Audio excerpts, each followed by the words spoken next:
Good evening. And if you're just tuning in, thanks for hanging in there. We're starting a little bit late. You are listening to the Angel Rock Live with Lorilei Potvin.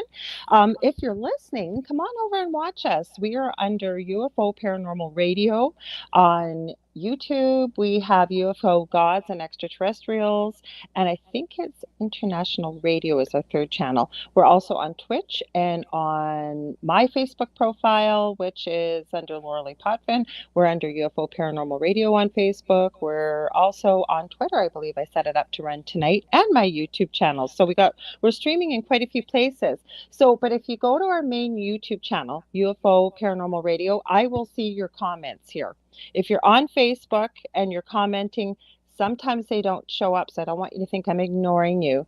And if you're returning, thank you for joining us. Like you always do, we've got a great crew that usually joins us live here.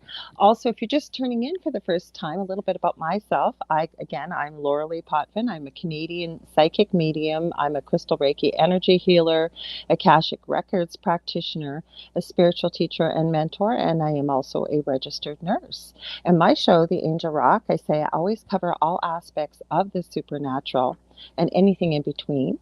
But the guests that I have on through either their work or the extracurricular activities that they do are making a positive change for humanity. And I've been telling you she's coming. I've been telling you for 2 weeks. Let me read a little bit of a bio for her. Her name is Mariel Forde Clarke. She hails from lovely Ireland and is an author, has had a near-death experience, or an NDE as we may refer to it tonight.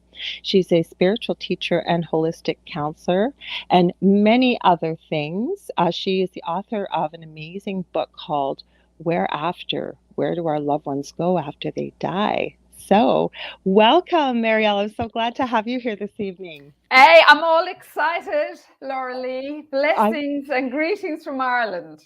Oh, I love, you know what, though, it doesn't matter wherever you speak to people in a different country, they'll always comment on the accent. I'm sure you hear, I love your accent. It's so charming. Real flat and maybe too fast. I better slow it down a notch or two for tonight. I could understand you because I was very lucky. Vidal, as we call him on here, of The Delicious Recipe, my partner in crime, his show is on Thursday nights. He had Mariel on first and didn't know how to produce a show at that time. So I popped on and got to meet her beforehand. And oh, you were such a sweet woman. I was so excited. Della had to work tonight. Well, he was going to come on when we originally were scheduled. And due to unexpected things happen in life, but he was going to pop on, and he does that with guests I find that he likes. He just comes on. Well, send them a great big squeeze from me, an Irish squeeze. I will. Gosh, I don't even know where to start with you. I guess maybe at the beginning. Now, most of my listeners have heard me as a nurse talk about this, but even before, I have studied near-death experiences for over 40 years, professionally as well as personally. And I believe I had one as a toddler. So this is right up my alley. So are you comfortable discussing what your experience was like, where, how did you discover that there's an afterlife and the things that you talk about and speak about and write about now? Absolutely. And, it's such for me, first of all, I suppose, like you, Lorilei, I have a scientific background, and I qualified many, many moons ago as a serologist, right? Oh, very nice.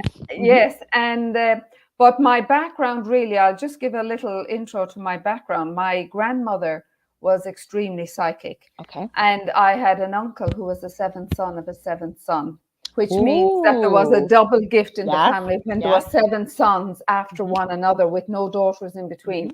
And then the next generation, my grandmother and then her mother, there were 7 sons of 7 sons. So this was with no daughter in between. So there's movies about that. I have seen. Is there? There's a movie out by Disney. I think it's called Seventh Son. And it talks almost like, I swear to God, they were writing your family's story. It was like 3 generations, the 7th son of 7 sons, and how there was something very powerful, magical, and important about that 7th son. Yeah, absolutely. And that 7th son in each of the families was extremely gifted and psychic. But then that time, Lorilei, in Ireland, it was perceived as nearly a curse or a devil's curse. If you had any kind of psychic powers, you were deemed as a witch. Like I was up to a few years ago. I'm not sure what to call me now, but they still do it. So Effie, or I'm saying Effie. Sorry, I got Effie on the brain. Effie, welcome. She's watching from Windsor, Ontario. I meant to hello, say Mariel. Effie. Sorry, I was seeing her name up there. Not at all. No, but depending on who you run into with religious dogma, yes, of we course. still get those kind of things. Those of us. And speaking of religious dogma, like I am very spiritual, but I was raised Catholic, and I was educated by nuns, the wonderful blessed nuns. Yes. As I said, I can't give out about them because they have done great service to humanity in many places. But unfortunately, my experience with the nuns was not great at all. I haven't heard anybody, including myself, because I had nuns teach throughout my Catholic education as well. And like you, was raised forced to go to church. I've had every sacrament practically, except, thank God, the last rite. And I'm very deeply spiritual, and you know this about me. We've talked about this off air, but again, with the religious dogma. Depending on who you talk to. Sorry, carry on. I had to pop in there with that. Not at all, but it is all very relevant, and it does change the course of your life as we grow and spiritually awaken. Right. So my grandmother kind of hid her gifts, but the back door was always where people would come for her to sit and do her psychic predictions and her readings. And it was never the front door. It was the back door. And then it was all hushed, right? So, and my brother as well, who returned home to spirit, was extremely psychic. And he was a medical administrator in Harley Street in London. And he was able to predict his own passing as well, 3 weeks before he passed. And he was just 36. So, so when I was so used to psychic phenomena, I was so used to it was natural. And I would speak to angels and guides, and I would see them, and I would see their silhouette. It was nothing strange, but I also thought that everybody could see and hear what I was seeing and hearing. I thought it was only when I was kind of growing up that I realized not everybody, So that was a big kind of a wake-up call as well, to stay very quiet. And then at the age of 15, 16, I had my first spiritual experience. And that was with the beautiful Mother Mary. And she's my ascended master now. And she works with me during my healing sessions. And she's just incredible. She's one of my ascended masters that works with me now. People may not understand, some people, what an ascended master is. So would you mind sharing? I know it is, but would you mind sharing what an ascended master is? You probably do a much better job than I will, Lorilei, because like everything else, I'll assume people would know. An ascended master is somebody who has walked on earth, who has assumed a physical body and has had lifetimes upon lifetimes of soulful work upon the earth. And when they transition to the afterlife, then they can become guides. But Mother Mary was one that was called upon many, many millennia ago. And I am just blessed that she is one of my guides. And I have Saint Germain of the Violet Flame. I love Saint Germain. He's mine. You can't have him. He's not mine. He's not mine, but I love him. Actually, I'm not a crier. I don't cry very easy, but I am literally in tears when you bring up Mother Mary, because I've had many experiences with her. I don't work with her that often, but because I don't, and this isn't to come from a place of pity or victimhood or anything for anybody listening, I don't have a good mother or great mother. And for many reasons, I've sort of walked through later in life without any mother in my life. But when times have been very tough, Mother Mary has come through, and the love, the human language does not describe the level of love, compassion, empathy, understanding, and wisdom from all our guides, but especially I find with Mother Mary. Even as you're saying that now, Lorilei, I see her placing her mantle of blue healing light around you. Oh, thank you. I'm even getting shivers here now. I'm getting teary, and I don't get like this because like but I said, she, love as isn't we know, strong enough. she's the mom. She's the Yes, she's yes. the not alone is she the Mhm, universal mother, but mhm, she's the earth mother. That mhm. and she holds all of her children in her bosom of love Yes. and light in our challenging times, as well Mhm, as the good times, but mhm, most so during the challenging times. So mhm. my first spiritual experience was when I was at that Oh, age, beautiful. and then you see to kind of just presume I was normal, I decided I would follow the sciences, which was the other side of my brain completely. Yes. And that's when I studied serology and became a Mhm. serologist. And then everything was going more or less hunky dory as such. Well, then life happened in between Yes. marriage and a breakup of marriage and children. And then in 1992, I was diagnosed with cervical cancer, a Oh, very advanced form of cervical cancer. And at that stage, I suppose, Lorilei, I was, it didn't bother me. I had no fear of the cancer, even though they mhm. said it was very advanced and all that, because I was very unhappy in my life and Right. in my marriage. So being told I had cancer was just, just another day at the office as such. It Another didn't brick in the wall. it didn't bother me. And then I said, well, it's one way of kind of, releasing the pressure that I'm under at this moment in time. Because like that, Lorilei, in Ireland, we had no divorce at that stage. And Oh, we had no divorce. And we were just after initiating separation laws. So, and they were very stringent and very, very strict. So the old cliche in Ireland, you made your bed, so you lie in it. lay in it. Yes, Yeah. yes. I just So said that today. yeah, really. So that Mhm, that was the old dogma that I mhm. was still living under.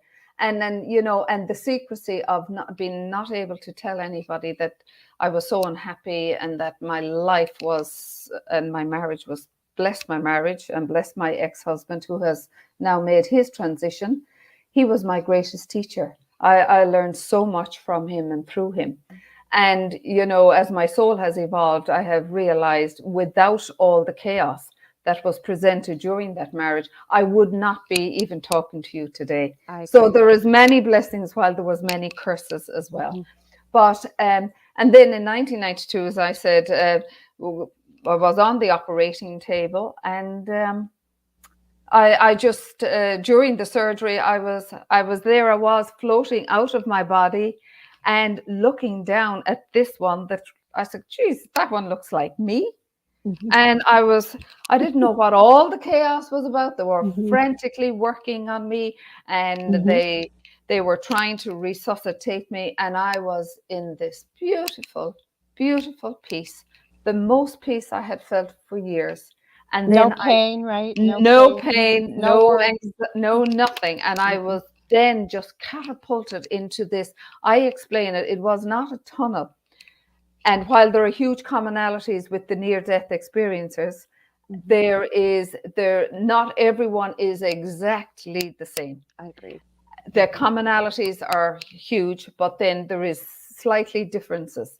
mhm, Mine was I was like in a whirlpool, and mhm. the whirlpool was going like that, like an energy vortex. Right? And I was being pulled right into the center of it. And as I was being pulled into the center of it, I just felt this incredible, incredible love, this incredible peace, this and the music. Then I started to hear this Ooh. profound music. I have never ever heard music like it since. I have tried with all the mantras, with all the Buddhist mantras and the Tibetan and the singing bowls and the Hinduism and all the music that goes there, diva, primal, none of them. The music that I heard was, I suppose, heavenly. Yes. And yes, and it was just so beautiful. And then I found myself just being pulled further into this beautiful light. But all around this light, as as I was entering it, it was like a kaleidoscope of color. It was just incredible, Mhm, profound colors. mhm, And I was being pulled further. But as I was being pulled further into it, I was surrendering mhm. peacefully to wherever I was going. It was just, I was being held sacred and safe. No pain, no fear, which I experienced dreadfully in physical form. No fear, no anxiety, just undiluted love. And then, as I was surrendering myself and going further into this whirlpool of love and light, this hand comes out from this mist, this golden mist, this big, big hand. And it was like a stop sign to say, go no further. And then I remember just kind of in a second, just feeling a pull, a huge pull. And I was back in my body and I could hear them saying, she's back. We've got her back. And it was about 3 days later, 2 or 3 days later, when the surgeon, I'm sure he was there before that, but when I was physically, because there was extensive surgery, I had about 9 or 10 surgeries that day. And but he said, you're very lucky. You're one lucky lady, he says, to be alive. And I said, why the hell didn't you just leave me where I was? I said, I was quite happy. So he knew about the death experience. And that's another thing, Lorilei. I asked Dr. Peter Fenwick, because I was on a panel with him some time ago. And I asked Dr. Peter, and he's an amazing guy into near-death experiences. You may have heard of him, an incredible guy. And he's spent his life now on research, and especially with children and near death. And I said to him, why, Peter, do they call it the near-death experience? I said, we were dead. I was dead. They said I was dead. Everything was gone. And he says, that's a very good question. It is. He says, yes. Because you have been dead. And then he was saying, because of modern technology, that resuscitation is so kind of normal now.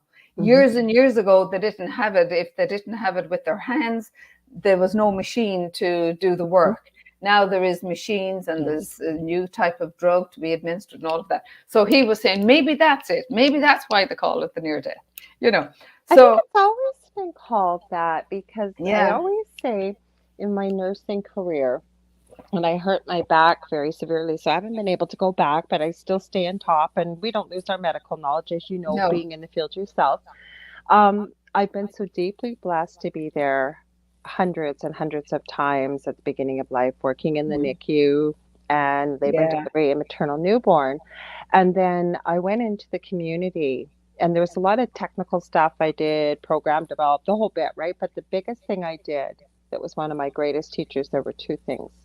I almost didn't take the job because I was put into. Are you hearing any double talk at all? I am. I just want to make sure you're not. No, it's perfect. Okay, perfect, my angel. So I got put in the most dangerous part of the city with the most low income, drug addicted, prostitution. There was murder, there was rape, there was everything. And I only went in my office every 2 weeks. So nobody, somebody could have strung me up on the wall, some of the places I had to go into by myself for 2 weeks before my husband at the time would have known I was gone. But the whole point is I almost didn't take it. And it was one of life's biggest teaching moments for me, that and palliative care. And I've actually looked into, I would love to train, I really don't care for the name, a death doula, helping people, you would know this, but helping people transition, especially when they've been given a palliative, a terminal diagnosis. So, and it's funny as you speak about that, the death doula. I am known also, Lorilei, as a spirit midwife.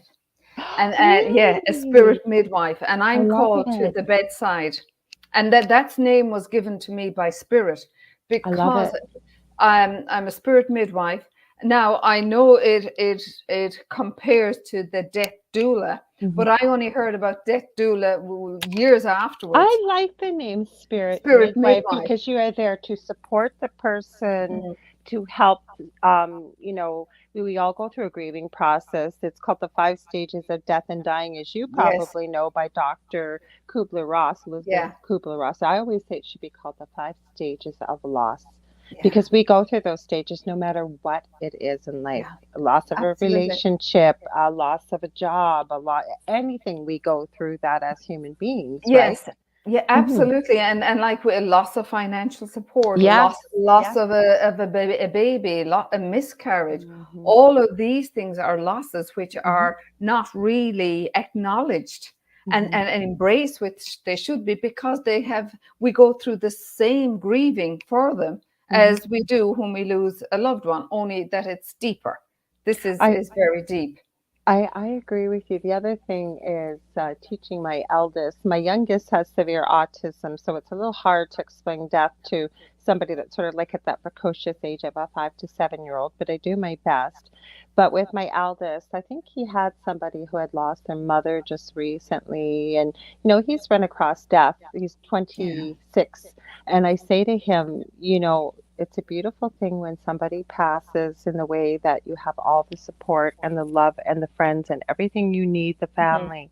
I said, a good friend or somebody you care about, you're there when Yeah. everybody else is gone, when reality starts to settle in a couple months later. And, Absolutely. every single time you talk to somebody that's grieving, and there is no timetable for grief, too, that's No, a misnomer people think, but no. to support them then. And if you don't know what to say, that's okay, just to sit and listen, because people don't want to, everybody falls away, I find. They don't want to they're uncomfortable, right? They don't want to make somebody cry or speak about that person they've lost. And it's so Mm, important. It really, really yeah. is, isn't it?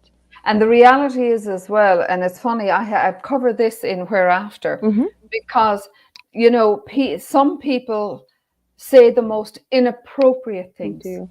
They say the most inappropriate Mm-hmm. things, which are leave scars and Mm-hmm. wounds in the person that's Yeah. grieving. And then I have another section in what to actually say, or else I say, love that. yeah, or else say nothing at all, just Mm-hmm. a hand on the shoulder, a hug, just I'm here. I have no words, but I'm here for you. Or You what know, do you need, or how can I yes, help, or absolutely. anything like that, because people grow up with cliches like everything's Yeah. going to be fine, it's fine, everything will be fine, and The Lord just doesn't give you a cross that you can't can't carry. bear. Yes, You're yes, young, you can have another baby. yes, yes. The pain will go. You will get over this. It I was mean, just a it's dog, it was just a pet, yes, whatever it is, they don't, until, I always say, somebody's experienced something in yeah, their own bubble of life. yeah, And I understand why there's so much. If human beings couldn't filter everything out and yeah, have to experience everything, but to be able to have empathy and compassion for another human being, to try to understand, even maybe there are people that have never really experienced a serious loss, mm, but most of us, I believe, are empathic and compassionate, that we could imagine even what that would feel like. And somebody's lost something in their life, yeah, whether it's a human being or a pet, or like we yes. were talked about earlier, right? But it's Mhm. funny you say that, Lorilei, because one of my she's a beautiful, beautiful. Mhm. She is. I still say she is, Mhm. because she has made her transition. But Mhm. she had asked me. Uh, she had been diagnosed very, very suddenly with bowel cancer, and she Mhm. had said to me, Mariel, you will be here with me when my time comes, because of the spirit midwife. Mhm. And I said, well, Yvette, the soul chooses who's going to be there. Yes. And if it's meant to be, I shall be there. Mhm. And I said, we will pray for that. Excuse me. Mhm.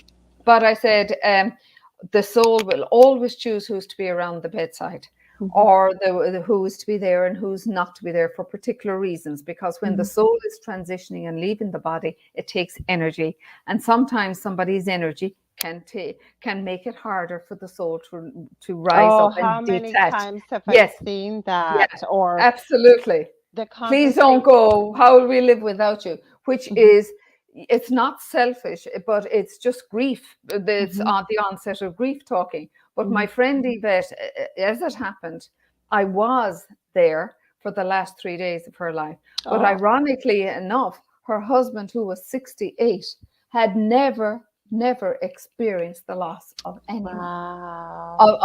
I could not believe this. Never ever experienced How the loss. devastating for him. Unbelievable. And his wife was the first person he had ever witnessed Oh, dying, going through how. the well, as I call the dying process. And you know, getting back to the spirit midwife, Yvette, for Yvette, it was like I have asked my guides, I have many guides, bless them, and I said, where did this spirit midwife come? And they told me that 500 years ago, one of my past lives in England, I was a nun in a nunnery. And the reason I was put into the nunnery was because at that time in England, anyone that was born, any child that was born gifted, was either persecuted or burnt at the stake if the gifts grew with them. So my family, in order to protect me, and they had money apparently, they didn't have it in this lifetime, but they put me into a nunnery for safekeeping. So there, that is where, so I used to hand them, I was shown and I was told, I used to hand them through the veil into the world, into the afterlife world. Oh, how beautiful. And that's how Spirit Midwife has came back in this lifetime. And I have sat, like you, Lorilei, at the bedside of so many making that transition. And it is a very sacred and it is a very precious, humbling time. That's what I always say. I've been It is deeply humbled to have families that have chosen, you know, their loved one chooses to pass at home. Yes. And, you know, I would go out in the middle of the night. I'd go at I never got paid, but, you know, I'd be working full time. Right. But you're even as a nurse capacity, you know, you work with these families for months, and it's scary if, you know, you don't know what to expect when someone's going to pass physically. But I am writing a book about this. I'm writing 3 books, but one of them I'm writing about, and I'd love to hear your thoughts on this, is I call it the gift. And not everybody gets this gift, but I find especially people that have been terminal for a while, they're in the end stages, you know they are. You see the physical signs. Yes. And they're comatose. And this is where I've also found where culture really comes into play, because a lot of cultural food is love. And they think, why they're not eating, they're not put an IV and put something, and they would end up drowning in their own fluids.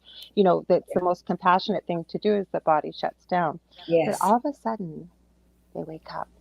Might be for 2 minutes, might be for 5 minutes, might be for 8 hours. And it's like they were before they got ill. They're able to have those conversations, whatever it may be.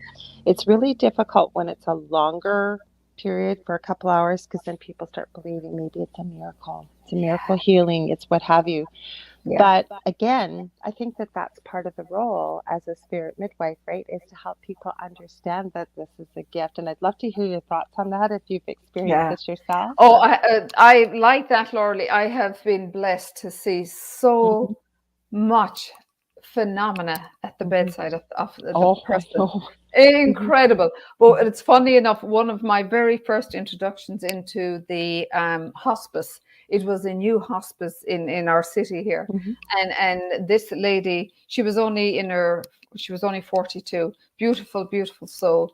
And when she was no longer able to come to me, I would go to her home. And she had apparently said to her sister, if anything should happen to me suddenly, because her condition was very critical through cancer, if anything happens to me, make sure you contact Mariel, because I want her. Because I do the shamanic shutting down of the chakras as well. Because I trained as a shaman as well. I've been soul searching for a long time. That in your bio, I knew there was things I missed. I'm so sorry. No, you didn't. No, that's the ego talking. We leave the ego parked outside. But that's important to hear that. That's important to hear that. So I my first introduction to go into the hospice, because it was like no man's land. I walked in through those doors, and the lady behind the reception, I explained I was here on behalf of such a family, and she says, "Oh, you better wait there now. Oh, you better wait there now. The matron she knows you're coming." And it was like, okay, she knows you're coming. So matron, anyway, I hear these shoes click clack, this heavy footsteps coming down the corridor, and it was thundering down the corridor, and I went, oh my God, is this an avalanche? What's going on? I just knew. I smelt it. I smelt that there was an avalanche coming, a barrage.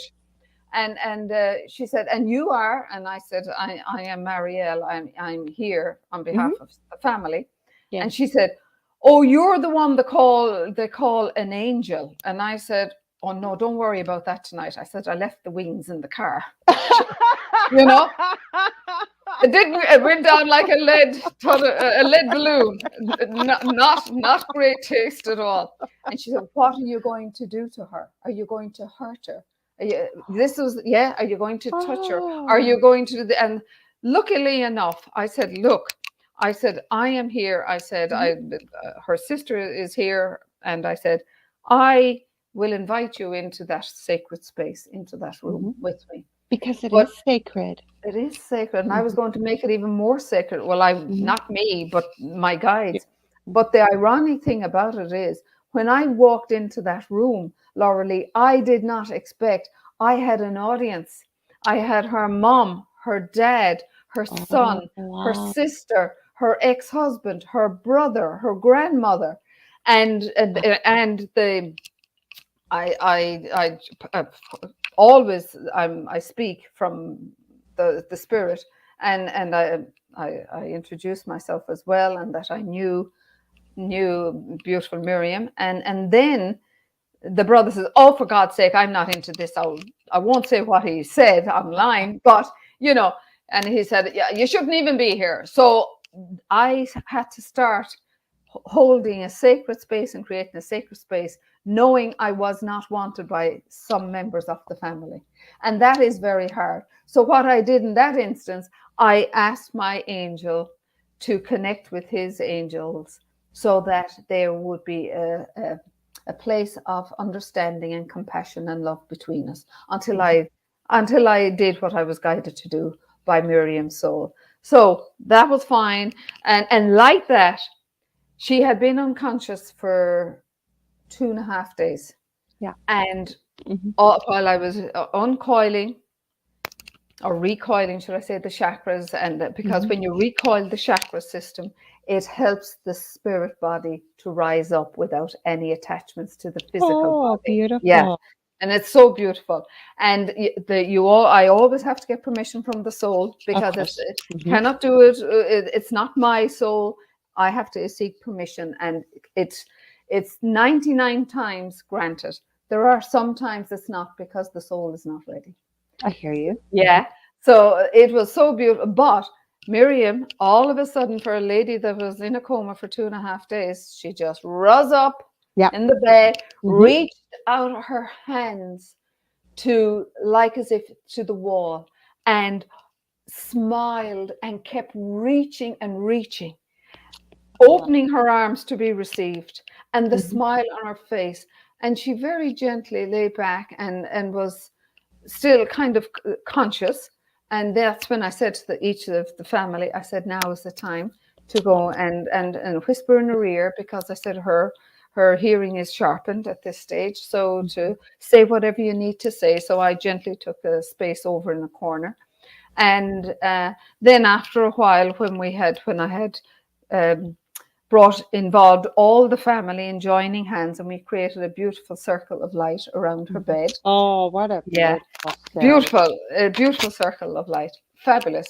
And the ironic thing about it is, Lorilei, I had 100,000 angels, and the last visit I had to her home, I said, you're going to love this CD. I said, I'll bring it the next time.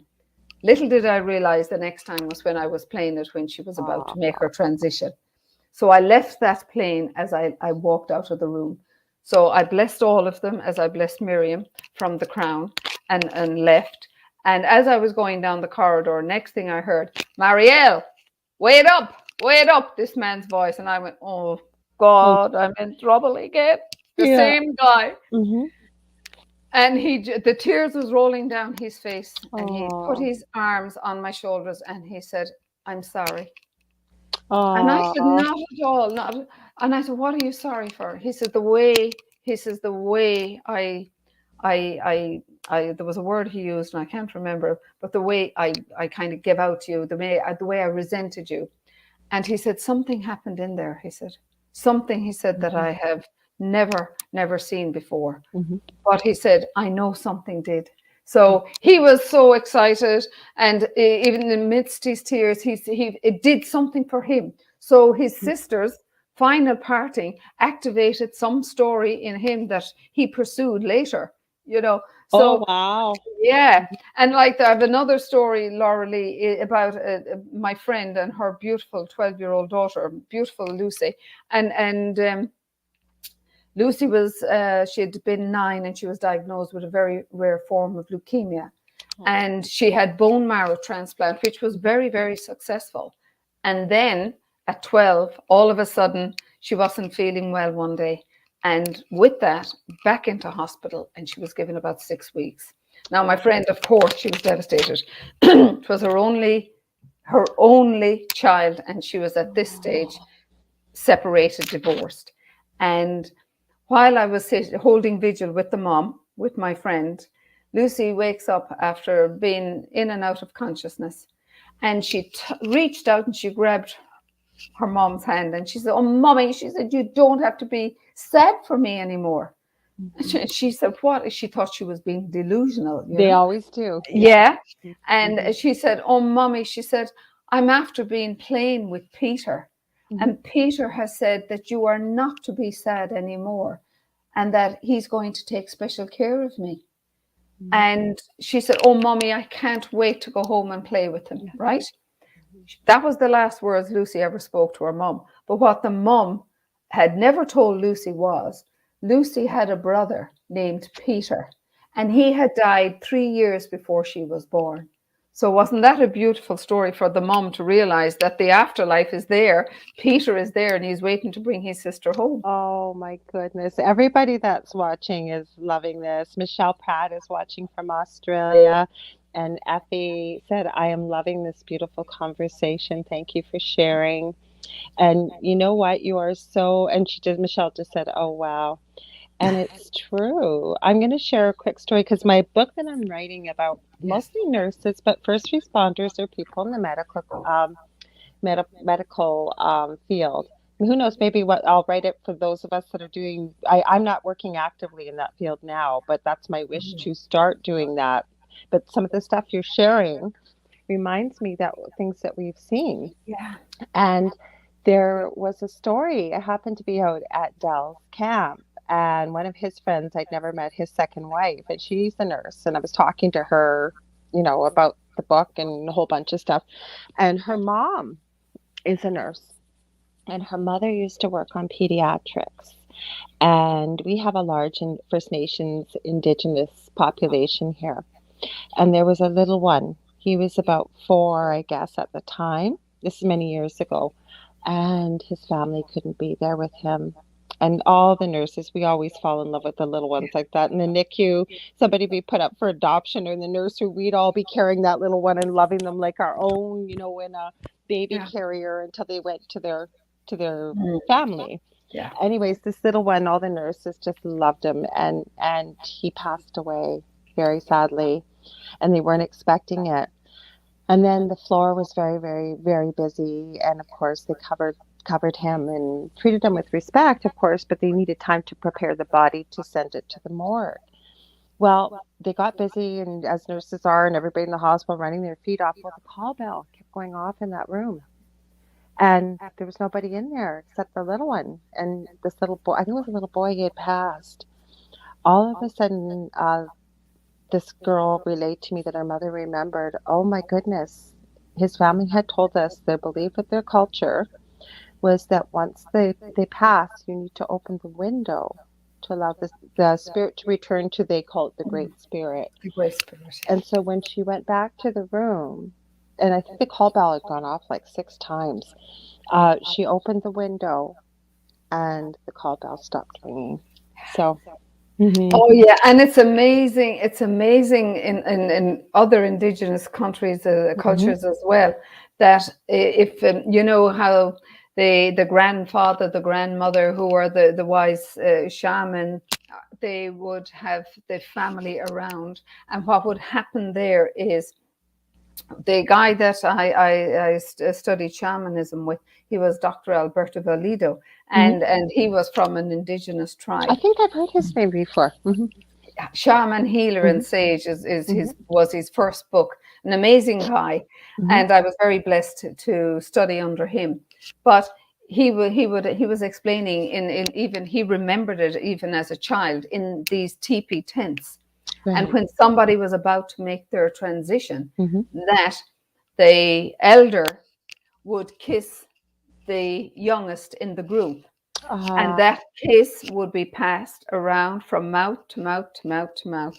And eventually, the older son, if there mm-hmm. was an older son, would kiss the grandmother or the Mm-hmm. grandfather or the mother or father who was about to make their transition. Okay. And that kiss was sucked with the last breath, and the Oh, window was open, and it was okay. blown out into the universe where Oh, the spirit was okay. free, right? That is Yeah. So beautiful. there is lovely cultures. There's lovely tributes and ways of honoring the transitioning soul, and I think that is so beautiful to have those traditions. I do too, and I want to share this because I want to hear. I know that you're going to share something beautiful with the person that left this comment, because what all I'm going to say is everything happens the way it's meant to happen. But Michelle Pratt says, I was with my dad when he passed, and I wished I knew more about this when it happened. Right? Right. So, what are your thoughts? My thoughts were everything happens as it was meant to happen. So, just because maybe you didn't have someone like Mariel there, right? Oh yeah. It passed. Your father passed in the way that his soul would have been meant to pass, right, Mariel? Mm-hmm. Absolutely. And Michelle, it is a great honor, and maybe now that you will see it, that it was a gift that you gave to him, because he was able to leave his body. The soul was able Mm-hmm. to leave his body because it was you that was in the car. Had it been somebody else, Mm-hmm. your mom or your sister, or your brother, it would not have been Like an in the easier, room, yeah. yes. It would not, because the soul chooses who's to be there. And oftentimes I'm sure you've seen it yourself, Lorilei, that, somebody can be for weeks and weeks and weeks, in that kind of coma, semi-coma, deep coma state, Mm-hmm. and that they are really teetering on between the two Yeah. worlds for a Between long, long time, Because they between the can two worlds. leave, right? They can leave. Yeah. Like my Yes. father is dying right now. Yes. Oh, And bless. it's okay. I'm not on speaking terms. And the reason Okay. why, not from a place of revenge or anger, it's just when you know that maybe you can only control what you do, not what other people do. I would be doing what I'm doing. And my Mm-hmm. father's visited me quite a few times in dreams recently, and Okay. we've had many a conversation. Excuse me, I'm going to grab a Kleenex. Could you explain maybe a little bit about that, how our loved ones visit us Oh, when they're yes. transitioning? I'll be right back. It'll take me two Okay. seconds. I've been And I've been in tears, and now I need a Kleenex. But please go ahead, Marielle. I'll be two bless you. seconds. Bless Thank you. you. So when our loved ones, it's not just that that there is after death communication, which we'll probably talk about later with Lorilei, but before our loved ones make that transition, the room is filled. I have seen, it's like the curtains open and the spirit world steps in, and loved ones There we that go. have Sorry gone about that. before us, loved ones that have gone before Hmm. us, they are there to Yeah. escort their family member Hmm. across to the other side. And I Hmm. suppose it's so important at this stage too to say that anybody who has lost a loved one and they haven't been there, and they felt, oh my God, he died alone, she died alone, Hmm. I have been so reassured by spirit, and I have seen it Me too. myself. Hmm. Nobody dies alone. Our loved ones that have gone before us and made that journey across the other side, they're always there. They help them. Yeah. They actually lead them out of the physical form and Hmm. bring them into the afterlife. And there are many angels, and in particular, if they were religious, now everyone transitions to the afterlife, Hmm. irregardless or irrespective of race, creed, religion, or no religion. Every Hmm. single person Yes. enters the afterlife. I call it And going back home.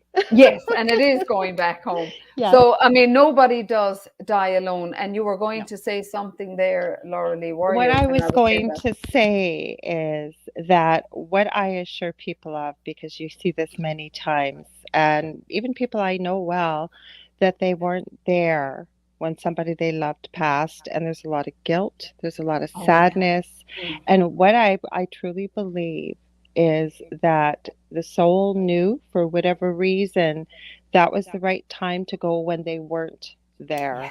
For Yeah. maybe the memories it was going to leave, or like you said, the type of energy that might have been, whatever it may be, Yeah. that was decided long before we even ascend into the, or or born into this lifetime. I agree. I believe It is so. all it's all Yeah. preordained. Hmm. And another instance for where that happened is another friend of mine, bless her, she sat with Hmm. her daughter. She was an older daughter at her bedside. Hmm. And but she spent weeks and weeks and weeks there. My friend used to say to her daughter, and I used to try and advise, no, this is hard on your daughter who is trying to get into the phase of transitioning. And she'd say, "Oh, what'll I do without you? Please don't leave me. Please don't leave me." And after about 5 weeks, the daughter, what she was, like you said earlier, she was in very high spirits. She had kind of turned the corner again. She was happy. She was talking. She sat up. She had a drink of juice. And she said to the mom, "Mom, will you please go home and have a shower and have a rest?" Hmm. And the mom was just after sticking the key in her door when her phone rings, and it was the hospital to say her daughter had just passed. And the Hmm. reason, as I explained to her much Yes. later, the soul, it takes energy for the soul to rise up and to Hmm. leave the body. Only on different things then, when it's a slow process, but then with accidents or drowning or Hmm. fire or tsunamis, the soul exits the body at the point of impact. That's a different Hmm. story. We can talk about that I again if would you wish. love to, because you know what, I talk about this quite a bit, and there was a really great series put out by the UK a few years ago, starting to normalize discussion about death, Hmm. because none of us leave this world alive. We all can be Yeah. assured that we're going to Yeah. leave, and to make it a normal part of life. And I think it's so important to have conversations like this for people to realize exactly what you said. And I've looked at many, many, many, many stories and talk. I've had patients that have had a cardiac arrest in front of me, have been Hmm. resuscitated. And I think maybe because I worked nights, I was really Yeah. grateful to have that conversation. And Mhm. you knew beyond a shadow of a doubt that they were on that ceiling. They Yeah. were floating around, because the things they told you, there was no way they could have known. And Michelle, I Yes. want to say this to your comment here. I'm going to read some of it, if that's okay, Mariel. She Okay. says, this is the one with her father that passed, that she wished she had known the information. She said, interesting, my two sisters were both there. The oldest got up and went out. That's when my father went. My middle sister went running to get my elder sister. I stayed with him, but this is the comment I wanted to talk about. She said my big sister made it known to dad she wanted to be there when he went. Sorry, it's the next one.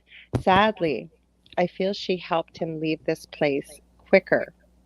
Now, the one thing I was going to say to that, Michelle, and I might have misunderstood that maybe quicker from the sad face, it looks like it may be that you felt that he left sooner than maybe he was meant to.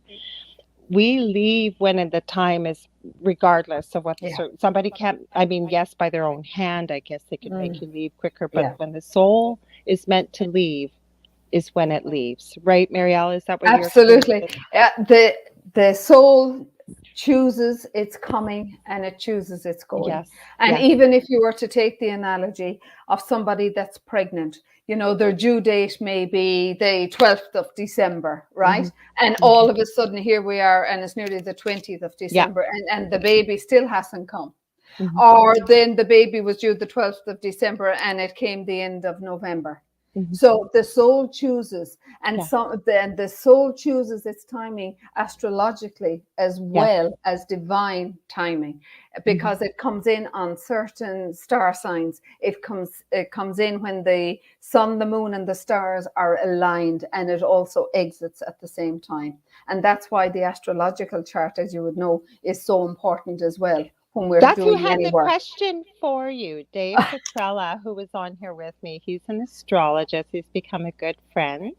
And he wasn't able to be here. He's here every week. And he asked me, he said, please ask her this question.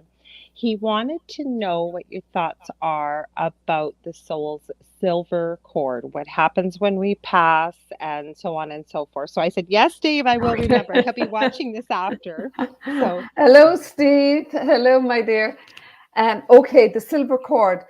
So silver cord is something that is not spoken about a lot, but everyone will know about the umbilical cord. The umbilical cord is what keeps the baby fed and nourished. Yep. It's the lifeline Yep. while baby is in mother's womb. And then when birth happens, that umbilical cord is cut and mother and baby become individual, separate from each other.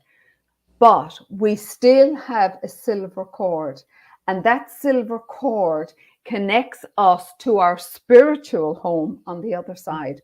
That cord is it's like a tube. It's like, for the want of a better word, it's like a lifeline. Yes. And when we have outer body experiences, and we all have outer body experiences, right?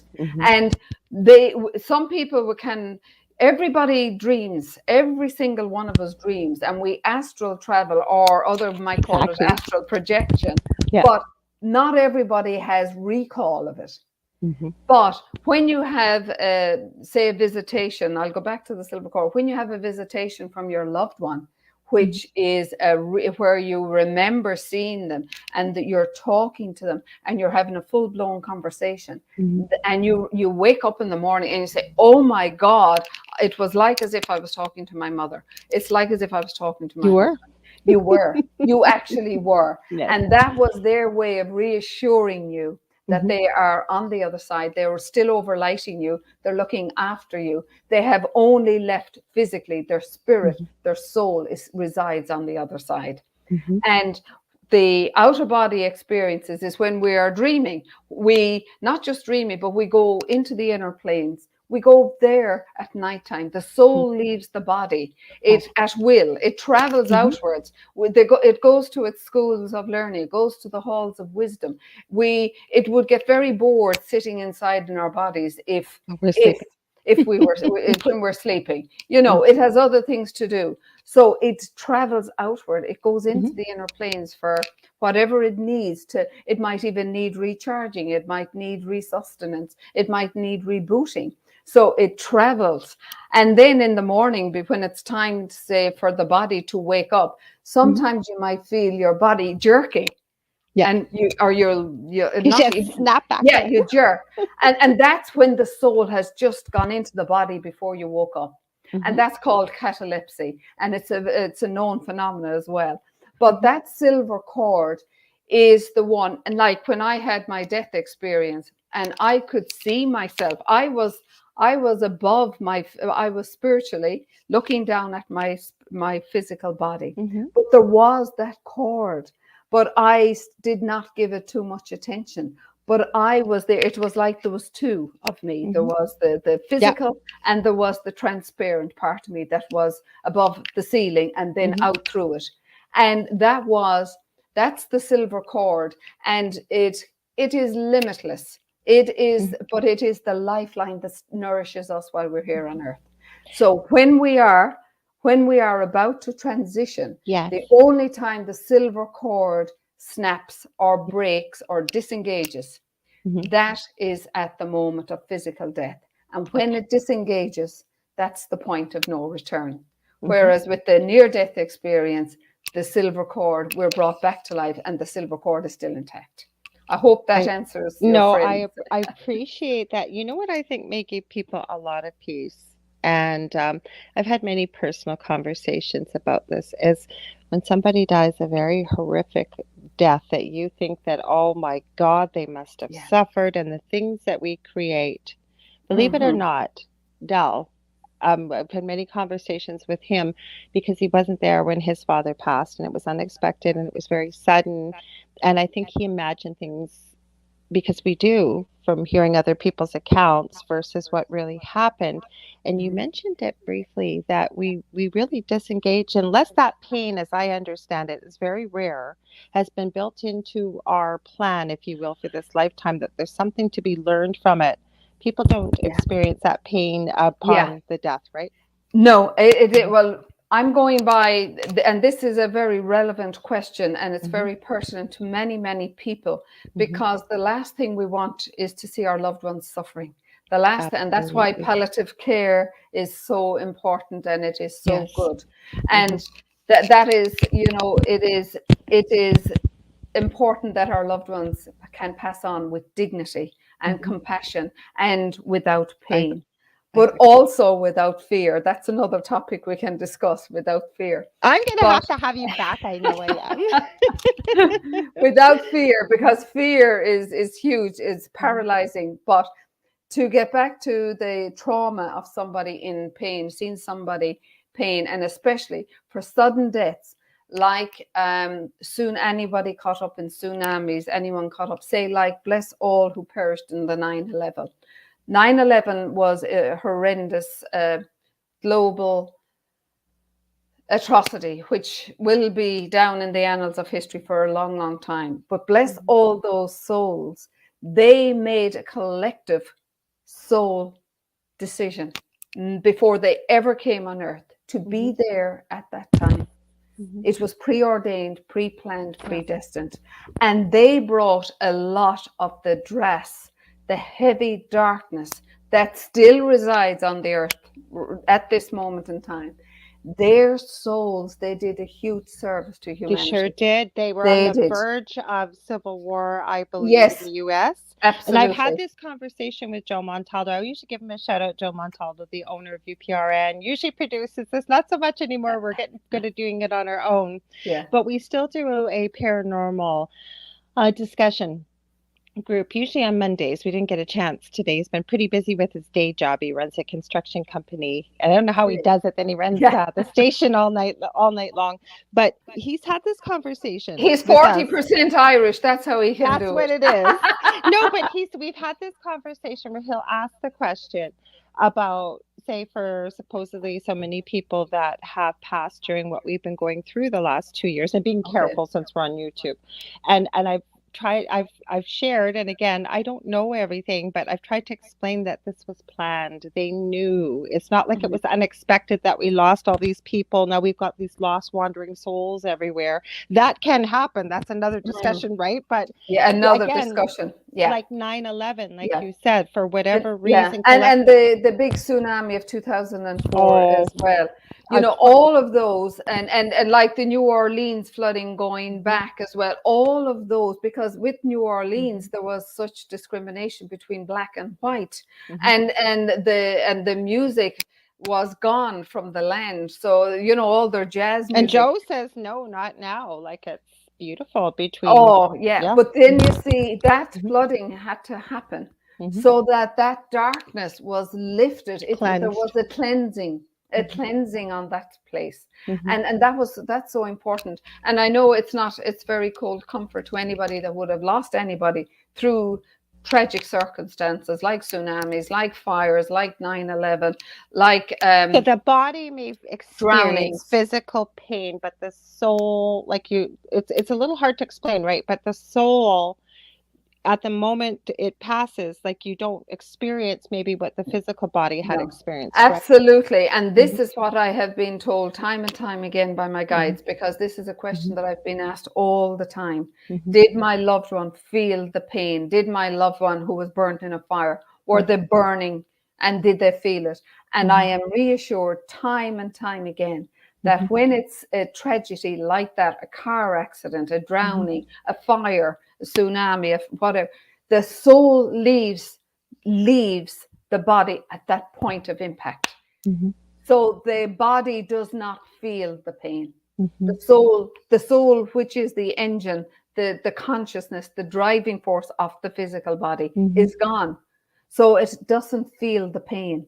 There is a moment where the soul just exits, and the moment it exits, at that point of impact, the pain, I am reassured, is not felt in the physical body.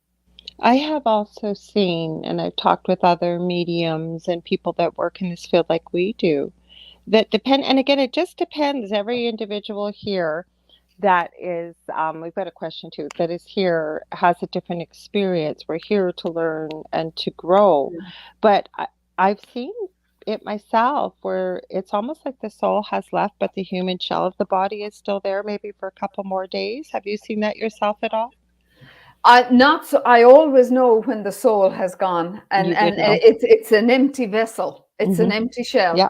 Mm-hmm. and it's now sometimes the Doesn't soul, happen very often, but it doesn't, but sometimes the soul can mm-hmm. loom around Mm-hmm. its physical shell, which Mm-hmm. housed its soul, Mm-hmm. for a period of time. It Mm-hmm. can, especially if the family are very grief stricken, Mm-hmm. it can loom around, and Mm-hmm. it can help kind of in the grieving process Mm-hmm. for the family I've or the seen that. loved Yeah. ones. Yeah. So the soul is and like going back to Socrates and Plato and Aristotle, Mm-hmm. the soul, to all of them, and each in their own centuries, they agreed on one thing, even though they were centuries apart, that the soul was the most magnificent and divine part of the human psychic. So they agreed on all that. And then later on, Descartes, Swedenborg talked and wrote Mm-hmm. much about the Mm-hmm. soul. So the soul is who we are. Not the body, not the Not the body, and body, nope, not not the even close. body. Nope. No, Mm-mm. not the body. The body is just the vehicle that Mm-hmm. houses our soul.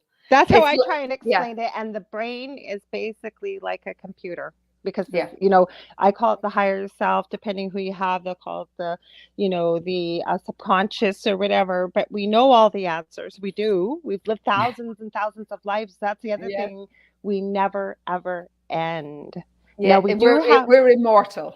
We're mhm. immortal. Isn't that a beautiful thing? We're Yeah, immortal. but we were talking earlier, Lorilei, about having pain relief and having a Hmm. person be comfortable and die with Hmm. dignity. But Yes. the biggest pain, I believe, because I have witnessed it time and time and time again for years, the biggest pain is the fear of death, the Oh, fear of absolutely. dying. That is the most painful of all. Hmm. Now, and it doesn't. I do find that people that have some kind of a religious belief or some kind of follow a Hmm. particular faith path, that they find it easier to surrender, Hmm. whereas those that have of no faith, they struggle, they resist, they're terrified to let Hmm. go for fear, out Yep. of fear. And that's why when I see people that it takes them a good while to leave the earth plane, for the soul to leave, that's where I come in and do my shamanic blessing and healing and releasing of the Okay, so soul. I have a question for you then. And I always say, I might have told you that the first night we met, that Dell and I went through extremely evil paranormal story. It's quite a previous home, but I don't look back in anger or anything like that because I wouldn't be doing what I'm doing today. But what I have encountered as a medium are those that maybe don't realize that they passed. They passed very quickly, very tragically, or they're earthbound, whether it's due to fear, like you said, for say somebody's committed suicide, and the religious persecution they believe may await them, or some people they just it's materialism, could be revenge, could be whatever. How do those souls pass? Because I know eventually they do. Everybody finally realizes that, hey, I don't need to hang around here. That could take forever to answer that Mhm. in many different ways, but it Maybe we'll is have to do a show on it. it is so earthbound souls, because would you believe me when I say this, I used to call myself, well, for the want of a better word, a ghostbuster, and I used to be We called have so upon much in common because called upon to I deal with the paranormal stuff too, from a light worker perspective or whatever yeah. you want to call it. Yeah. Yes, some souls do get Mm-hmm. trapped between the two worlds, Mm-hmm. and those are the ones, as you said, rightly said, they don't believe that they are actually dead, because Mm-hmm. they're still operating, they feel, in a physical form, Mm-hmm. but they're in a state of kind of confusion. That is why they don't see the light, they don't go to the light. And sometimes if there is a lot of the souls that I would have helped to go towards the light, a lot of them would have been, say, where there was a huge anger. There was anger. And the energy of anger resides still with the etheric field. And that's why it is so important that somebody is like yourself or myself called to release the soul and to show them and turn them to the light. In Ireland, we have, you may have remembered some of our history in relation to our famine going back into the mid 1800s. And there was a time when I was called, it was a new housing estate. And there was a lot of paranormal activity going on, in particular one house in this estate.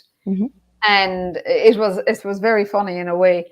The lady rang me and she says, well, my mother said, you'll either phone Mariel or you'll phone the priest. So I decided I'd phone you. So I said, yeah, the priest, right?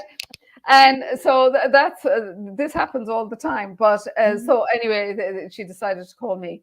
But what I discovered, and you see, as you know, when you're doing a house clearing, you have to go to every room, every corner. We did talk about this. I remember after Del's show. Now, go ahead. This is an interesting story. Go ahead. But it was you have to go to every room, every chimney, every staircase, every attic, every basement.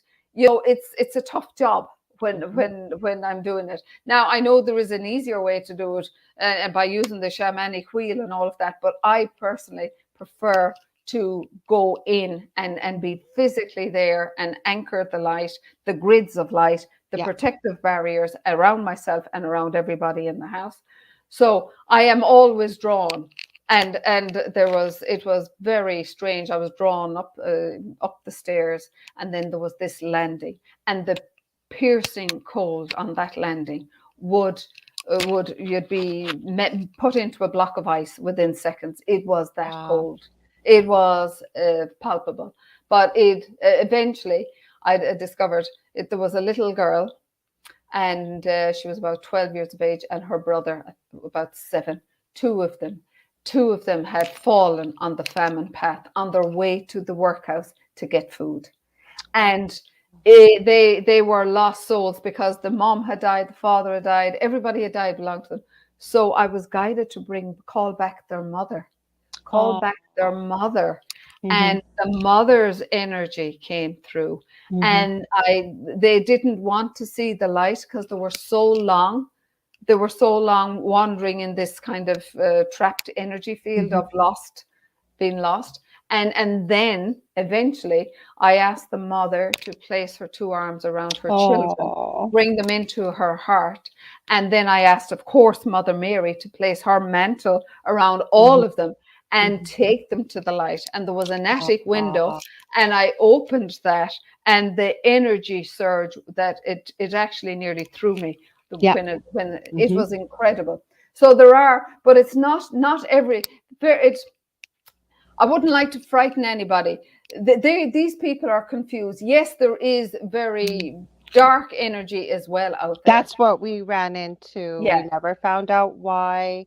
I had a dream very quickly that happened about 16 years ago, and to make a long story short, there was a man in the tree in my front yard, and he identified himself as something starting with a D and IC at the end of it, we'll call it. And I'm not afraid of it for anybody. I just choose not to share my energy with something like that. And proceeded to try to offer me. I had started a little crafting business at the time, and everywhere I went around the city, people wanted to carry my merchandise, but they didn't want any compensation. And I remember saying to my ex-husband at the time, this is crazy. Like, who sells somebody's merchandise that doesn't want a piece of it? Like, this is what a beautiful thing. And we had just watched the movie The Secret. I remember my ex-husband saying, well, maybe it's The Secret. Well, don't I have that dream that night? So it started out with, well, you see that little business of yours. I can give you wealth. I can give you fame. I can give anything among your wildest dreams. All you have to do is agree to follow me. And I can't say on the radio what I told this man to do, but obviously was not agreeing to follow him in no uncertain terms. And then proceeded to identify himself, give me the name, give me the spelling, and asked me again. And I told him even more emphatically where to go. And it wasn't that I was following him. And then he got very sarcastic with me and was wagging his finger, going, oh, no, no, no, no, no, and proceeded to tell me the animal form it would be taking. And every time I saw the animal form, I would know who it was. And I called on Archangel Michael in the dream. And this does not describe the colors. I know you will get it, but this brilliant royal blue and silver and white, just this brilliant flash. And I woke up. I've got goosebumps telling you. And I was in a sweat. I was shaking and I was crying. And I'm not a crier very easily. We did go through literal hell in that house. But I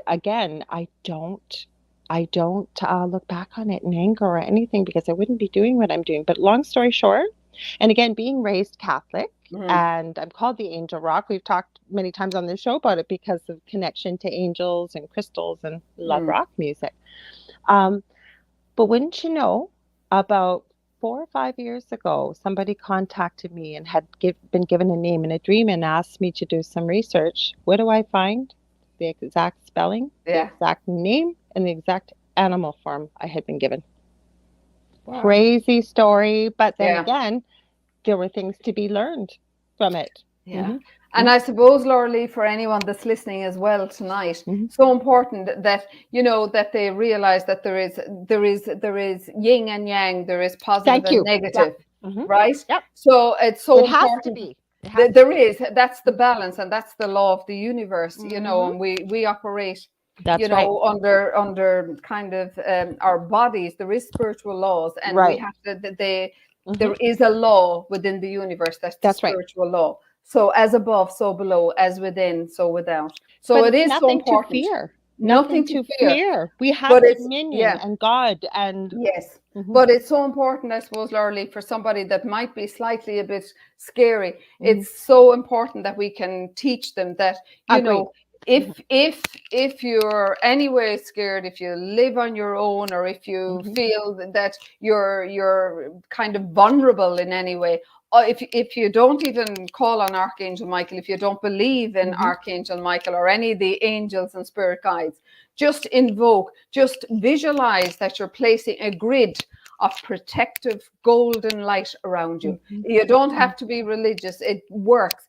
You just say, I place this grid of protective light around me, and I surrender to a higher power of love, light, and protection. That's what I do. I actually have a couple of videos. I show them the most out of anything. And one is how to create a love shield. And the other one is grounding and grading, because everybody's loved somebody in their life, right? And I walk them through. I'm one of those people, I don't like to stick to steps, because I find after I've watched something, I go, what was step number 6 again? So I kind of guide them on how to create their own. Like my eldest, when he was younger, and we lived in the home, I was able to teach him, even my son with special needs. Now, my son with special needs never forgets. The one with autism, he calls it the bubble. Mommy, I put the bubble up. He always remembers. My eldest finally shared with me when he was probably about 16 that for him, he imagines angel wings for him. But we focus on love, right? And I walk people through that. We do have a question. Michelle wants to know, so what's going on now in this time right now with what's going on? Well, we were talking about the collective agreement of the group of souls, what they did with their sacrifice, well, not sacrifice, but agreement to all depart this earth at the same time. I think that's what she's asking. What's going on? Have you been given any information? Probably is what she's saying. There is a big difference what's going on now, what was going on with a collective consciousness and a group contract. What's going on now is a man-made globalistic warfare. I feel, and I'd rather not go into it. But I think she met with the souls too, like with the souls. The souls, that's with the souls that are exiting now. Yes, yes, You're yes, right. yes. But like I said, I suppose earlier, no soul leaves the earth without its timing. So even if it's part of this globalistic plan, the souls that are agreeing to leave they're they are in agreement with it. I agree. And I didn't want to get into a lot of that either I didn't tonight, either. but I'm glad that she asked. I know Michelle. She's so beautiful. She's from Australia. So Effie wants to know, or mentioned, I have gone out of body during a trauma. She said her angels pulled her out to comfort her. Have you heard of that one before too? During a great trauma? Yeah, and I can identify with that because when I was after my death experience, when about 3 months later, I just couldn't handle my life anymore because it was even worse and more traumatic. Oh. So I decided I needed to leave this earth plane. And at about 2 o'clock in the morning, I was going out, leaving my home to end my life. I knew exactly where I was going. And I knew I was going to drive into the city and I was going to drive under the bridge. And then there was this huge water. The sea of the Atlantic was right in front, but it had no protective barriers at that time. It has now. And I was going to put my foot on the accelerator, close my eyes, and my pain would be over. But I never gave thought to my 3 beautiful children, babies that were down in their bedrooms. I just wanted to get rid of the pain. Want the pain, just like anybody that's in that situation. So that's why I can identify. That's why I do so much work with suicide and the prevention of suicide and the aftermath of suicide. And the reality is, for me, then that same hand, as I was going out the door, that same hand that I saw in the afterlife presented itself onto the door, but my father lit up the whole doorway. Wow. My father, and he had just transitioned the year before.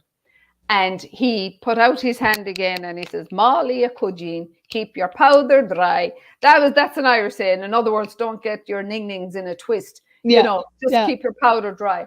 So I knew it was about 2 o'clock in the morning. And all of a sudden then here I am and I'm in my sitting room and I'm shaking. My teeth are chattering and I'm numb with cold. And there's 3 hours. I see the clock. It's nearly 5:10. And there's 3 hours that I have no recollection of. And my guides had taken my soul to restore it and my guides have told me to replace it with healing and with love. It was so traumatized that they needed to repair and restore my soul before I could thaw out to reality, to what I was about to do. And after that, it was the next day I went and sought the advice of a lawyer, and the rest is history. So that was the trauma. So I was being saved the trauma by being taken out of my body, and that's what happens too with out of body experiences. You can be taken out for restoration, for healing. So what she said is correct. She was probably being restored. She was probably being refueled, recharged, relined, rebalanced, all of them. I love it. So I wanted to ask you a little bit about, for people, because we've talked about you don't need to be religious to go transition back home or anything like that. But what about, I always say this, and I'd love to hear your thoughts. I always say to people, we all have angels, we all have guides. I said, whether you believe in them or not, they believe in you. Yes. So you have some very special ones. Are you comfortable with talking about them? How people can connect with their own even? I suppose I've been connecting with angels since I knew how to say my guardian angel prayer, right? Yeah. And I mean, as I got older, then I studied all the angels and the archangels and the ascended masters, spirit guides, and I'm actually qualified as an angel and ascension teacher as well. I love it. And it's just there is angels like that.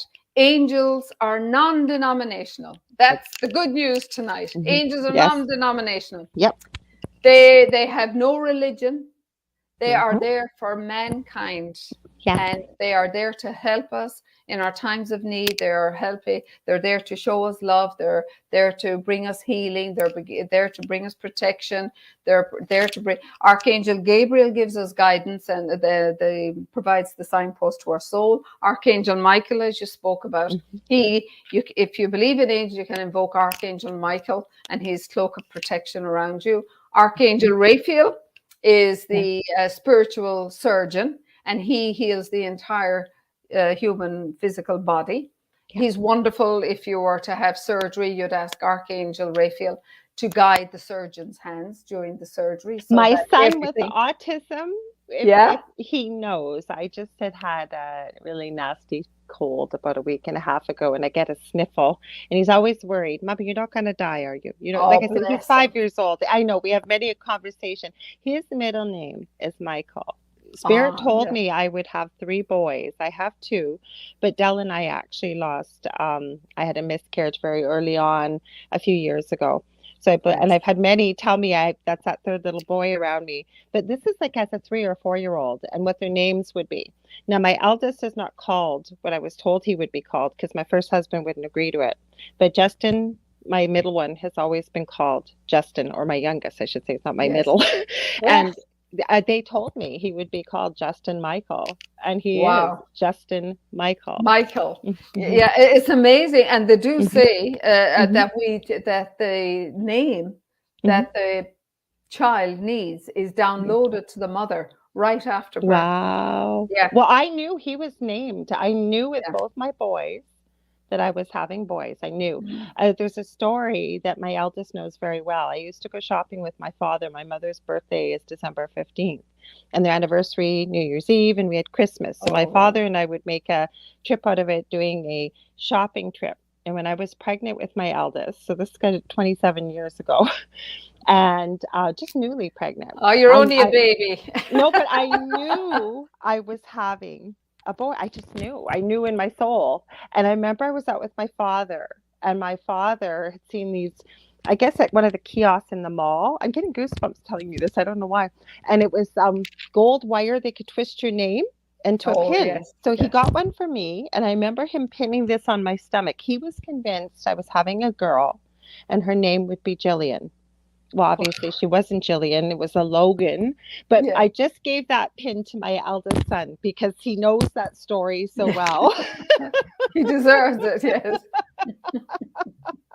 I'm sorry, I got off track here with but it's amazing, and we were talking about Raphael because of healing. That's where I was going. He knows every time anybody's sick, I'm gonna ask that archangel. He knows the name. He calls him Raphael. It's amazing. I mean, he's an incredible ambassador for healing. Absolutely incredible. Yes. And then we have Archangel Shamuel, who works with the heart, with the chakra, the heart center.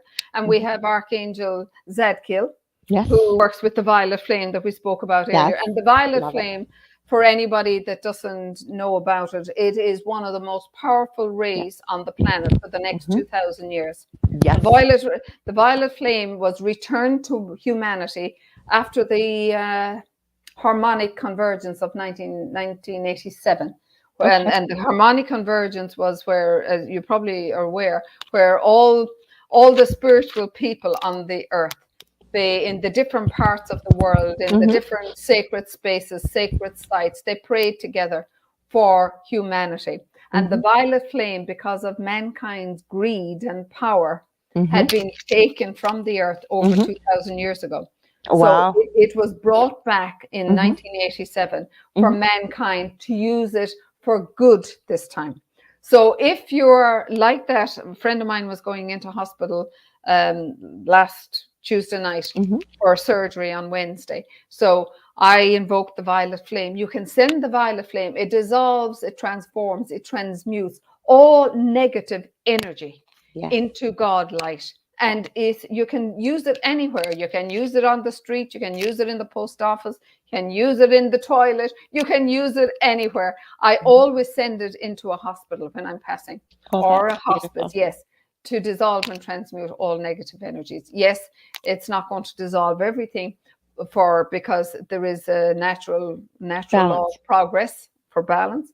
But even for court cases, if somebody's having a court case or a legal battle going on and you have to go into court, the violet flame is incredible for working on your behalf. It is. And then we have Archangel Metatron, who works with the stellar gateway, which is our 12th chakra. And he's incredible, and he works with the golden light and intuition and wisdom, you name it. And then we have Archangel Sandalphon, who works with the Earth Star, which is about 6 to 10 feet beneath our feet. And so we have loads of archangels, but you don't look at just call on anyone. Say, I don't really know you, but look, it to be nice to get to know you. So whichever ye shows up, I'll pray to, or I'll ask for prayer. Oh, yeah, that's what I teach people. Yeah. If you can't remember who, just ask it doesn't matter. In love, who is meant for your highest good and to be able to help best with the situation. And and the reality is, Lorilei, people a long time, even my own local priest that was given out to me for many, many years. You know, when I'd say, the angels are not belong to the Catholic Church. And he said, well, yes, they are. And I said, no, angels transcend all church, all creed, all religion. I said, angels were made by God to connect with mankind, not the other way around. So I said, you don't have ownership. They're in all religion and lore. They're not just in the Catholic Bible. No, they're in everything. They're in the Kabbalah, they're in the Quran, they're in the Torah, they're in the Christianity, they're in Judaism, they're in everything. Yes.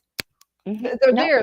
So they're for all creed. So when we speak of angels, they're non-denominational. So they're lovely. I love them. I love working with them. So do I.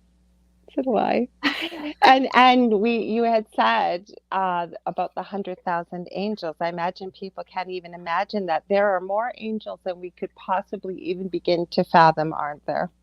And it's amazing, how our younger children they're very open now. We've a lot of wonderful children coming on earth, which are crystal children now. You probably are well aware of that, Lorilei. Yes. You're crystal children, and the crystal children that are coming in, they're coming in with no karma. They're crystal, their energies, their auras are crystal clear. They have not been in a human form before. And these beautiful children are coming in now to bring lots of love, compassion, and healing to the planet and to humankind. And now more than ever, we need those children. Absolutely. So it's important that we cultivate them, listen to them, because they are very psychic as well. I've been finding that. Sorry, what was that? They're very psychic and very intuitive, and it's important not to dismiss them. Absolutely. Like I have actually been saying, I almost feel like we are bringing in a new human being, because exactly for the reasons that you have said, and we're seeing this in children. But I always teach too, though. I always say, trust your pets and trust your children. When your child tells you they have an imaginary friend, it's not an imaginary friend. Or an animal. But animals are very intuitive. If I tell them, especially with the paranormal, I'll say, follow what your animals can see. I always believe it's because they live in the now. I don't know. What's your thoughts? Why children? Animals, but children are so. But our children, you see, that why they are so connected, and this is what I have seen. This is what I've been shown. Children are so connected. They're still connected to the other side. Very, very. They're not contaminated vessels. They haven't been contaminated by dogma or by indoctrination, by society, by societal norms. They are innocent. Yes. They have to, so they're still very, very connected to the other side, and they're very aware of what's going on around them. They're extremely intuitive. So it's only then when what I have seen is when kids that are extremely gifted and psychic, it's only when they start going to school and then that the programs are being enforced and the schooling is being enforced, and it's like a different type of learning.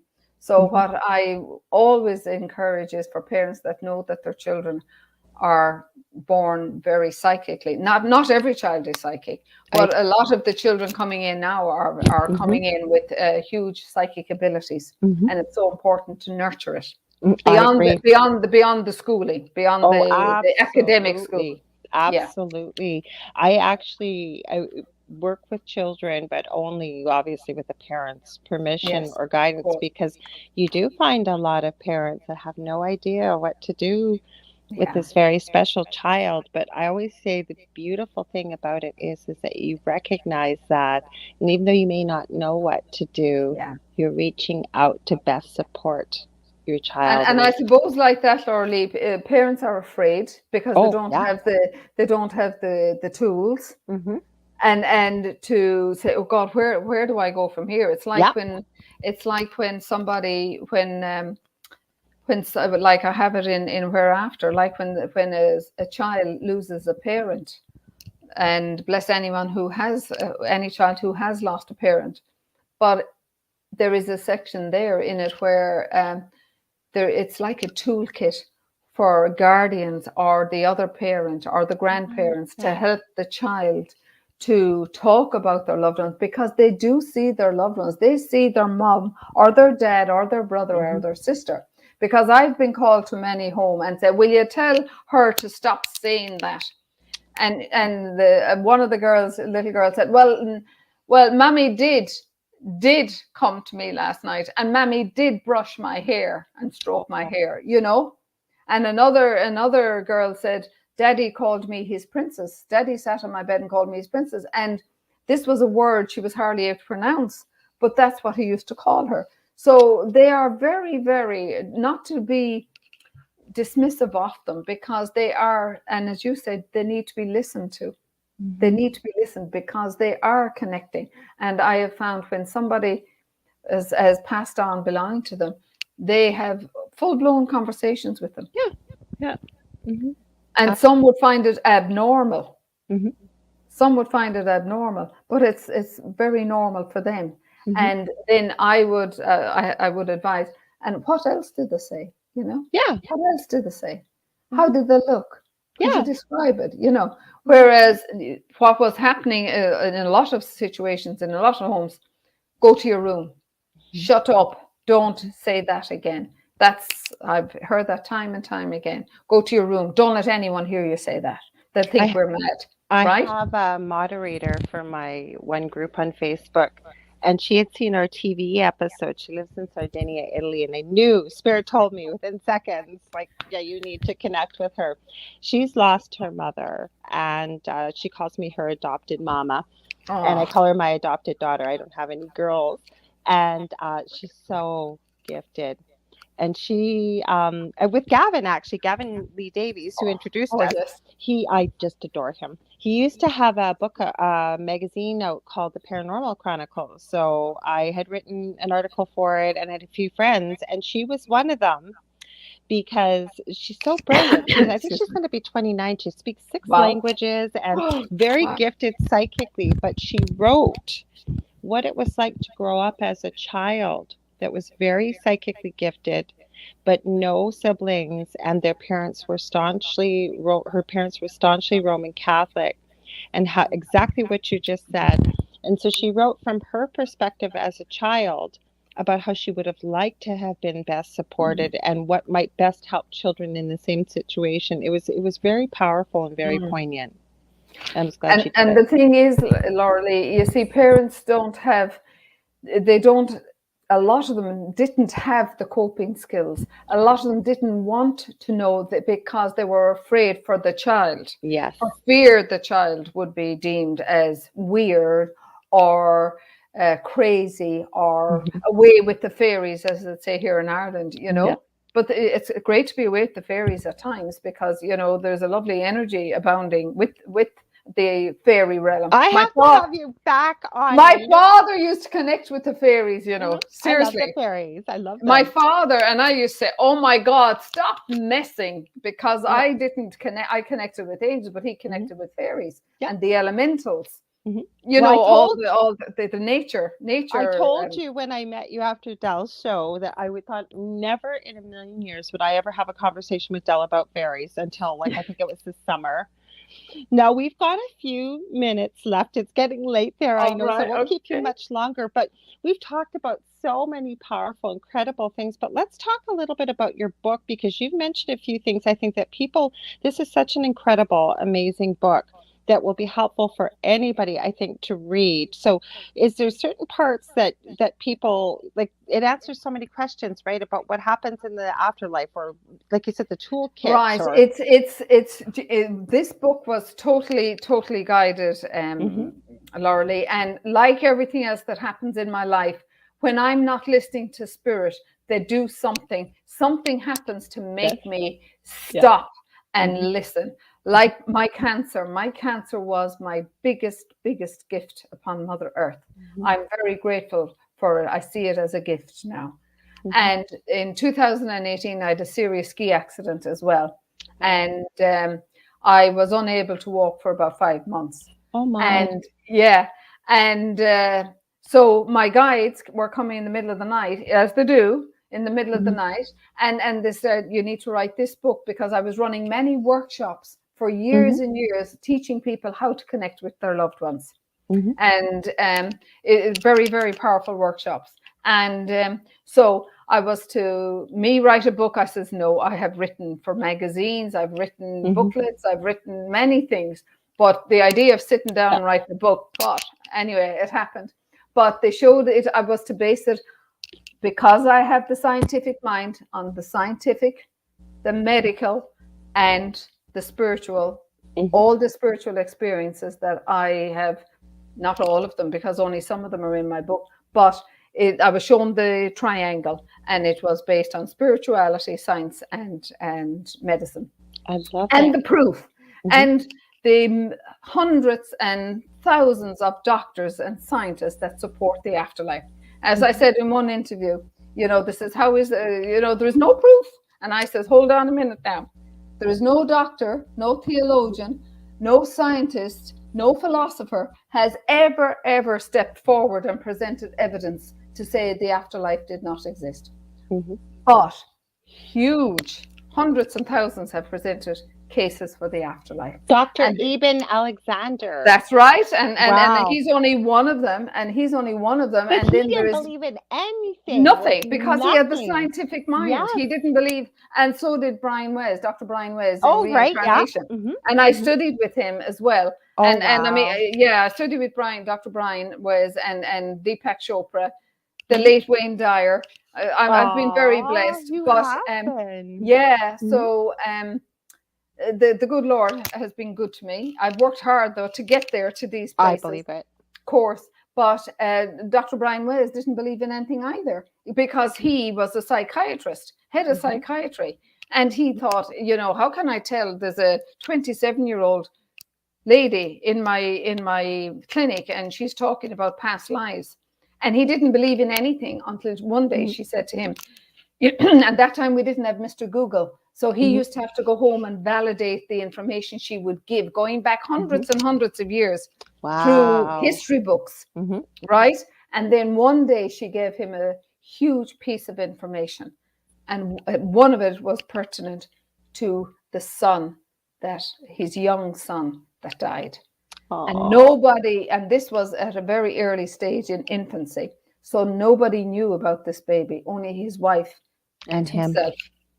So that is when he became from skeptic to believer. There's many doctors. You mentioned Dr. Elizabeth Kubler-Ross there much earlier. She started this afterlife phenomenon. But the afterlife has been proven.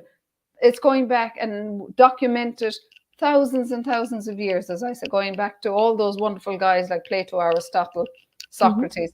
So my book it's very factual, it's easy to read, and it gives real life stories mixed between it. And it's based on the scientific evidence, which is very real, and then the medical, all the wonderful doctors that have endorsed it, my experiences with clients, how to cope with grief, how to teach children who may have lost the loss of a loved one, how to help them navigate the uncharted waters of grief.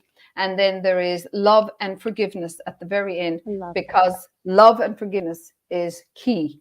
They are key ingredients to a healthier life. Even Einstein, dare I say it, Lorilei, Einstein said that, and he believed in a supreme consciousness that overlit our entire He's human pretty race. active in the afterlife. I won't Yes, say too much, I play cards with him. I play cards with him every now and then. I don't feel so silly telling you this, but I know he has. I connect with a couple very gifted mediums, channeling messages. I'm not doing the channeling. Apparently, I'm the receiver, whatever that is. Oh, right, yes. And all three of us have a role to play, but we're getting information from spirit. And the last time we convened, it was Einstein, and my goodness, does he have a sense of humor? And so do we, though. And apparently, the person that was receiving, it looked like a typewriter typing on screen in old MS-DOS, and I forget what it was. And he was explaining something, and he put the theory of RE, and we all said E equals MC squared. No, but we all said at the same time, dude, no way. None of us do physics. You're going to have to do something else. And the person that was receiving said you literally seen it, each letter disappearing very slowly as it was reaching. And you see, that was one of his theories on evolution, that I know. equals MC squared. But he said, before, much later in life, he said if we changed E equals MC squared to love multiplied by the speed of light squared, we'd end up with the most powerful energy on the planet, which would be love. We all need love. Love is a key for our healing, for our spiritual growth, to feel loved and to be loved. That is one of the most wonderful gifts, to know love and forgiveness. And forgiveness, like you said, huge. We could have another night on forgiveness. It's huge. I could do so much. I've got so much every time. Like, I didn't get this much time to talk to you. That's why I was so excited about having you on here, Mariel. I have to tell you, we've had beautiful comments here. People have been saying they could listen to us all night. So I have to have you back. Somebody put, yes, please. So where can they get a hold of you and connect with you, find your book? And Thank you. My book is available on all Amazon websites globally, and with John Hunt Publishing. And then my website is Mariel, www.marielfordclarke.com, and all my social media platforms are linked through that as well. I found your website. It's very easy to find. I found it because I had the John Hunt publishing site from Gavin, and I went, no, she's got to have a website. And it's a beautiful website, guys. There's lots of testimonials and all kinds of information. I want to thank you from the bottom of my heart for being here tonight. Oh, my goodness. I love you. I just love you so much. I bless you and bless all your listeners, and I send them such love and blessings from my heart to theirs, each and every one of you. Oh, you're an amazing lady. I'm so grateful. And like I said, Del doesn't say this about many people. And he was going on and on about yourself. And I was so grateful I got to meet you afterwards. And I only have one other guest. One of these nights, Del said the same thing. We're going to have to connect you. We told you about her, Varla Ventura, who is in the U.S. and an author. But all of her information, she's like a historian, and she's so fascinating, but it's all from Celtic lore and Ireland, everything. She's written books about fairies and I think probably angels. And I know you guys will get along like a house on fire. We'll have to try and do that in the new year sometime. Do a big show.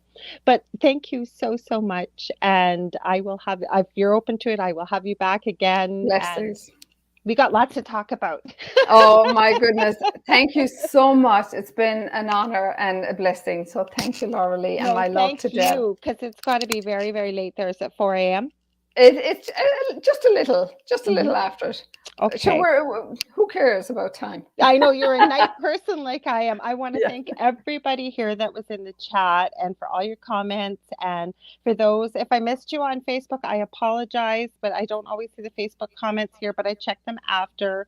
And just so you guys know, most people do, but these shows are carried wherever podcasts or talk radio is carried. I believe Joe has like 200 or 300 places around the world that he uploads these. So you'll be able to see this show again. Please share it with friends and get them to check out UPRN. We always have a show for everybody under all kinds of different topics. I will be back next Monday. Same time, same space with a very good friend, close friend of mine, Leanne, and Leanne Clarke, actually. She's from Atlanta, Georgia. And you never know what Leanne and I are going to talk about because sometimes we get into dimensions and I call her the crystal wizardress. She's amazing. She's got beautiful energy, just like most of my light worker friends I have on here, including yourself. If you ever want to get a hold of me, you can reach out to me at facebook.com/Angel Rock. I have 2 groups on Facebook, Paranormal University for all things paranormal. It's a place to learn, basically. That's why it's called university. And then the Angel Rocker Tribe for many of the things we talked about tonight, the power of the mind, power of positive thinking, and so on. I send you guys and ladies so much love and light, and good morning, good afternoon, wherever you may be. And we will see you next Monday. And again, Mariel, thank you so much. Mwah. Thank you. Namaste, my angel. Namaste.